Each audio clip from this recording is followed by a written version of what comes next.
तो बीते 36 घंटे से नेटो देशों के GBI यानी ground based interceptor special alert पर है। वायुसेना को किसी भी खतरे से निपटने के लिए तैयार रखा गया है और इसकी वजह है यूक्रेन पर लगातार ड्रोन और मिसाइल हमले। यूक्रेन का आसमान रूस के ड्रोन और मिसाइलों से भरा हुआ है और इसीलिए नेटो के पूर्वी छोर पर वायुसेना के जेट गश्त लगा रहे हैं। लेकिन इसके बावजूद रूस के ड्रोन मोल्दोवा और रोमानिया की जमीन पर पहुंच चुके हैं। इसके बाद ब्रसल्स में आपात बैठक बुलाई गई है। यूरोप के अलग अलग देशों ने एंटी ड्रोन वॉल तैयार कर ली है और इसके साथ ही आपात स्थिति में रूस पर डीप स्ट्राइक की तैयारी की जा रही है। रूस का एक ड्रोन मोल्दोवा के निजनी की ओर बढ़ रहा था। रेडार पर ड्रोन का सिग्नेचर मिलते ही मोल्दोवा के यूरो फाइटर टाइफून और F-16 इंटरसेप्ट करने के लिए टेक ऑफ कर गए।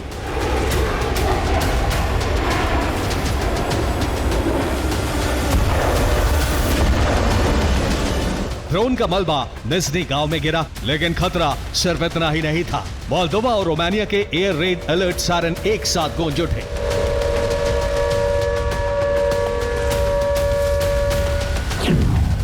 मोल्दोवा के फ्लोरेस्ती जिले में कई ड्रोन देखे गए। यूक्रेन से सटे मोल्दोवा का दोंदुचेना और ही बेंडर तक कई ड्रोन पहुंच गए। रोमानिया की तलसिया काउंटी में भी रूसी ड्रोन पहुंच गए। इसके बाद नेटो देश जर्मनी के यूरो फाइटर और मोल्दोवा रोमानिया के F-16 जेट ने इन ड्रोन को इंटरसेप्ट किया।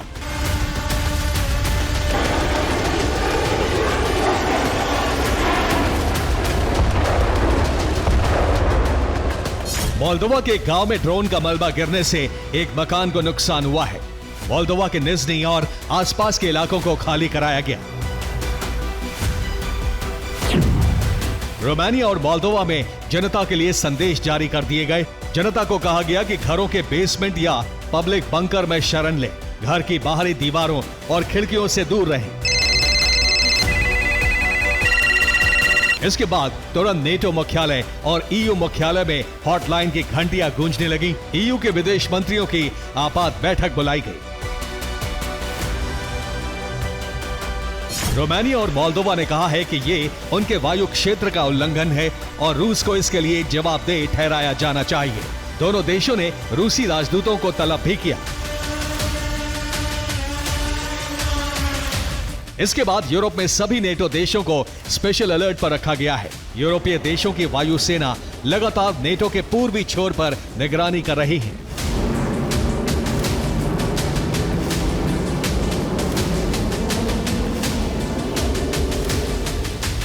क्योंकि यूक्रेन पर रूस के हमले रुके नहीं हैं, इसीलिए नेटो देशों को आशंका है कि रूस के ड्रोन या मिसाइल उनकी जमीन पर भी पहुंच सकते हैं।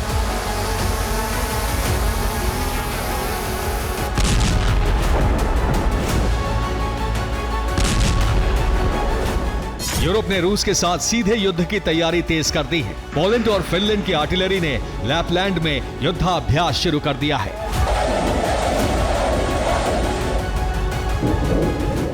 तो फिनलैंड और पोलैंड की आर्टिलरी ने युद्धाभ्यास शुरू कर दिया है। इसे नॉर्दर्न स्ट्राइक 2025-2 नाम दिया गया है क्योंकि इसका पहला चरण नवंबर के पहले हफ्ते में पूरा किया गया था। इस वक्त रूसी सीमा से 100 किलोमीटर दूर फायरिंग की जा रही है। इस युद्धाभ्यास में दोनों देशों के 2200 सैनिक शामिल हैं। पोलैंड की सेना होमर के MLRS से हमले करने का अभ्यास कर रही है।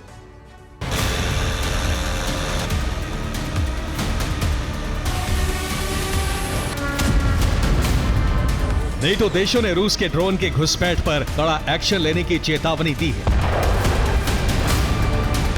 हालांकि रूस ने इस मामले पर कोई बयान नहीं दिया, लेकिन सीधी जंग का खतरा पुतिन के करीबी पत्रकार की धमकी से भी बढ़ गया है।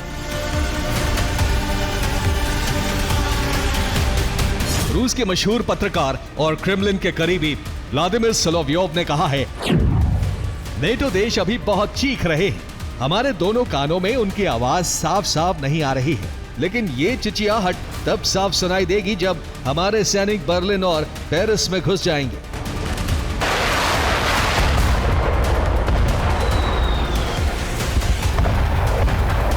यूरोप में रूस के संदिग्ध ड्रोन की घुसपैठ 3 महीने से जारी है, लेकिन सितंबर के बाद अब नेटो के एयर स्पेस में उसके हमलावर ड्रोन घुसे हैं। सितंबर में लिथुआनिया और पोलैंड में रूस के ड्रोन पहुंचे थे और नवंबर में मोल्दोवा और रोमानिया भी इस खतरे में घिर गए।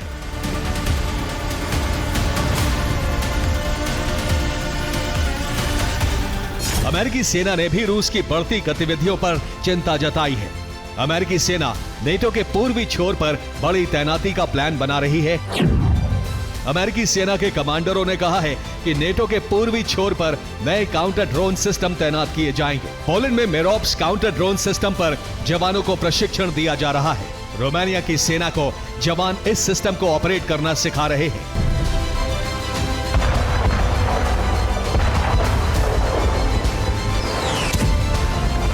ड्रोन के खतरे को देखते हुए स्वीडन की सरकार ने भी ऑफेंसिव हमले का प्लान तैयार किया है। स्वीडन के रक्षा मंत्रालय ने कहा है कि उनको लॉन्ग रेंज मिसाइलों की जरूरत है।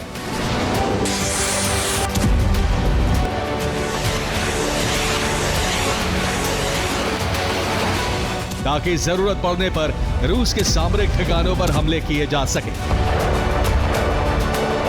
ड्रोन के खतरे को देखते हुए ब्रिटेन ने भी अपने लेजर वेपन सिस्टम की टेस्टिंग की है, जिसमें वो ड्रोन को मार गिराने में कामयाब रहा है।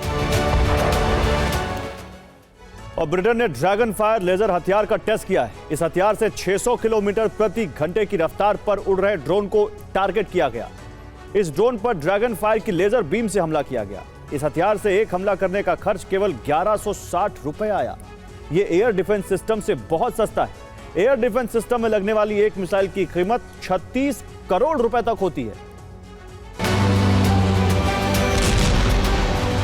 यूरोप के देश ये समझ चुके हैं कि आने वाली जंग ड्रोन और मिसाइलों से लड़ी जाएगी। पैदल सेना और आर्टिलरी का इसमें बहुत कम योगदान होगा।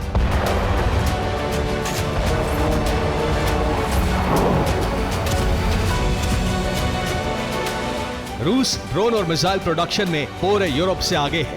इसीलिए रूस के ड्रोन को रोकने के लिए कारगर उपाय खोजे जा रहे हैं।